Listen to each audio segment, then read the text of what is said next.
Like करें, subscribe कीजिए, bell icon को दबाएं ताकि हमारे वीडियो सबसे पहले आपके पास पहुंच सके।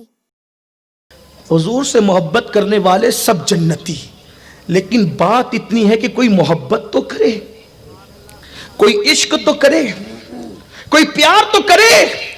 हम कहते हैं हम आशिक़ रसूल है। कैसे? कहा कि हम नारा लगाते हैं गुलामी रसूल में मौत भी कबूल है, नबी के नाम पे जान दे देंगे, नबी का दामन नहीं छोड़ेंगे। मैं पूछता हूं इश्क रसूल का दावा करने वालों, मोहब्बत रसूल का दावा करने वालों, मुझे बताओ क्या हम अपने नबी के नाम पे जान दे देंगे? हाँ बिल्कुल दे देंगे। पूछता हूं जो शख्स नबी के नाम पर फजर की नमाज में 10 मिनट की नींद कुर्बान न करे, वो शख्स नबी के नाम पे क्या जान दे सकता है? हंसने की बात नहीं, सोचो जरा, थोड़ी देर गौर करो। इश्क मुस्तफ़ा का दावा करने वाले मैं भी और आप भी, मैं आपसे सिर्फ तकरीर नहीं कर रहा हूं, बल्कि मेरी तो तबीयत में ये है। अल्लाह जानता है कि मैं आपसे पहले तकरीर अपने आप से, आप अपने आप को शामिल करके आप सब में, क्या हम आशिक़ रसूल हैं? सोचे तो सही, इश्क रसूल हमारे अंदर है, हमें आशिक़ रसूल कहलाने का हक है। बिस्तर पे हम सोते पड़े रहते हैं फजर की नमाज में, नहीं मौलाना आंख नहीं खुलती, मेरी आदत नहीं उठने की, आंख नहीं खुलती। एक सवाल करता हूं, अगर आपका दिल और दिमाग हाजिर, एक सवाल करता हूं, सच सच बताना, ईमान वाले दिल पे हाथ रख के बताना, अगर सुबह 6 बजे की ट्रेन से आपको कहीं जाना है, बोलो आंख खुलती है कि नहीं खुलती? ट्रेन के लिए आंख खुल सकती है, नमाज के लिए आंख नहीं खुलती। अगर ड्यूटी पे जाना है तो सुबह आंख खुल सकती है, किसी की नौकरी पे जाना है तो आंख खुल सकती है, खुदा की बंदगी के लिए आंख नहीं खुल सकती। एक माँ सुबह सुबह सर्दी के मौसम में अपने बच्चे को जगाती है, बेटा उठ उठ जल्दी से स्कूल जा।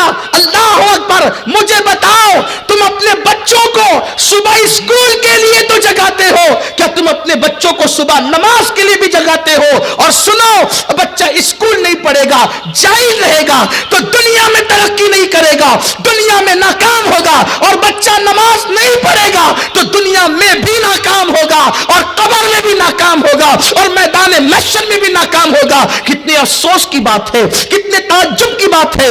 एक माँ सुबह इसलिए उठ जाती है कि मेरे बच्चे को स्कूल भेजना है, मुझे नाश्ता बनाना है। मुझे बताओ, बच्चे को स्कूल भेजने के लिए माँ उठ सकती है, लेकिन अल्लाह अकबर, नमाज के लिए माएँ बेदार नहीं होती, अपने बच्चों को बेदार नहीं करती, बाप अपने बच्चों को बेदार नहीं करता। बल्कि जो माएँ फजर पढ़ती है, पढ़ती भी जो है, शनिचर पढ़ेगी, पीर पढ़ेगी, मंगल पढ़ेगी, बुध पढ़ेगी, जुमरात पढ़ेगी, जुमा पढ़ेगी, इतवार की फजर नहीं पढ़ती। क्यों? आज छुट्टी है बच्चे के स्कूल की।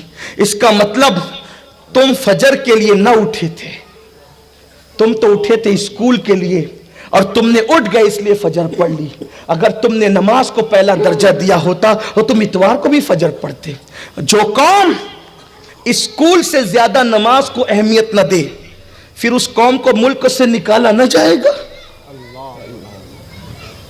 उस कौम को अजनबी बनाया न जाएगा, उस कौम को जलाया न जाएगा, उस कौम को मिटाया न जाएगा, उस कौम को तबाह व बर्बाद न किया जाएगा।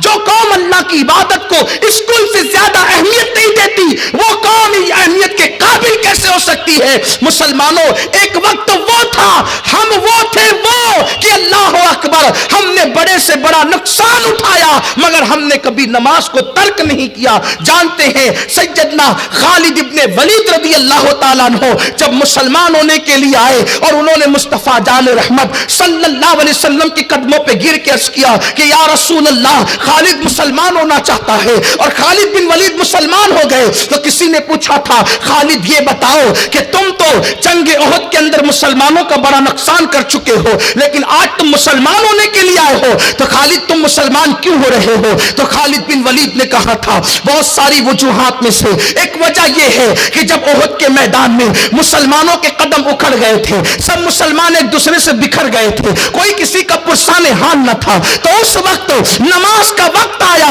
नमाज का जब वक्त आया, एक आवाज आई, मुसलमानों ہے وہیں پہ کھڑے رہ کر نماز پڑھ لو. تو ہم نے سوچا تھا اب مسلمان ہاتھ باندھ لیں گے. جب مسلمان ہاتھ باندھیں گے تو اب ان کے ہاتھوں میں تلوار نہ ہوگی, ہم ان کو کاٹ دیں گے, ان کو تہ تہ کر دیں گے, ان کو برباد کر دیں گے. خالد کہتے ہیں جیسے ہی کوئی شخص نمازی پہ تلوار اٹھاتا, اس سے پہلے کہ وہ نمازی کو قتل کرتا, غیبی تلوار آ کر کے اس بدبخت کی گردن اڑا دیتی.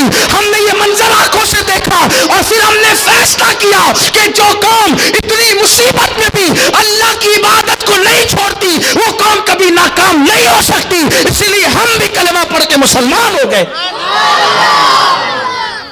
یہ نماز تھی جس نے کافروں کو ایمان کی دولت عطا کی, اور آج مسلمان نماز سے کوسوں دور, مسجدیں ویران ہے.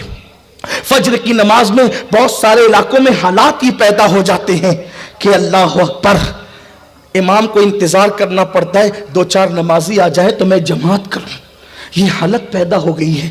سوچو مسلمانوں, سوچو جب ہم بستروں میں پڑے رہ کر مسجدوں کو ویران کرتے ہوں گے اس وقت اللہ کے رسول کے دل پہ کیا گزرتی ہوگی.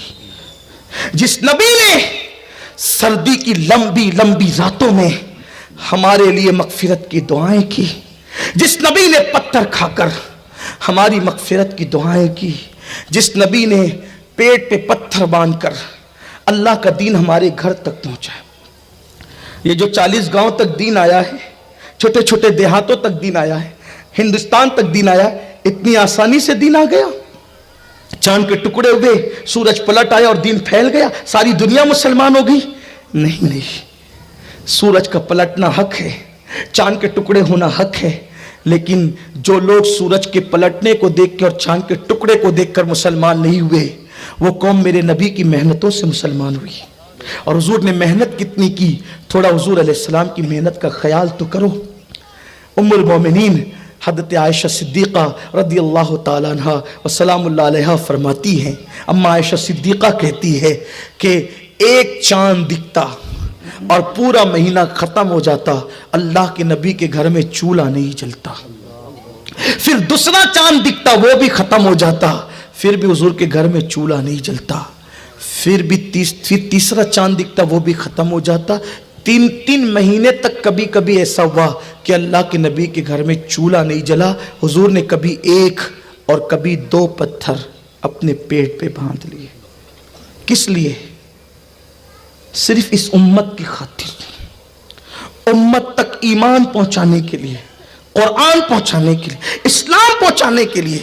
اور ہمارا حال یہ ہے ایک دن میں ہم 3 بار پیٹ بھر کے کھاتے ہیں اور اللہ رسول کی نافرمانی کرتے ہیں. سوچو حضور کے دل پہ کیا گزرتی ہوگی جب کوئی مسلمان کسی لڑکی کے ساتھ زنا کا پلان کرتا ہوگا, حضور کے دل پہ کیا گزرتی ہوگی. جب کوئی نوجوان کسی لڑکی پہ بد نظری کرتا ہوگا اس وقت اللہ کے رسول کے دل پہ کیا گزرتی ہوگی. آج تو لڑکوں کا حال ایسا ہو گیا کہ گھر سے نکلتے تو چکر مکر الا ماشاءاللہ. کچھ لڑکے تو یوں کہتے ہیں کہ جس جوانی میں عیاشی نہ ہو وہ جوانی کیسی.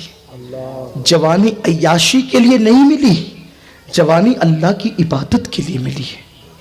جوانی PUBG کھیلنے کے لیے نہیں ملی, جوانی تسبیح پڑھنے کے لیے ملی. بہت دن تک جوانی نہ رہے گی موبائل پر گیم کھیل کر اپنا وقت ضائع کرنے والوں, لڑکیوں سے ناجائز باتیں کر کے اپنی زندگی کو برباد کرنے والوں.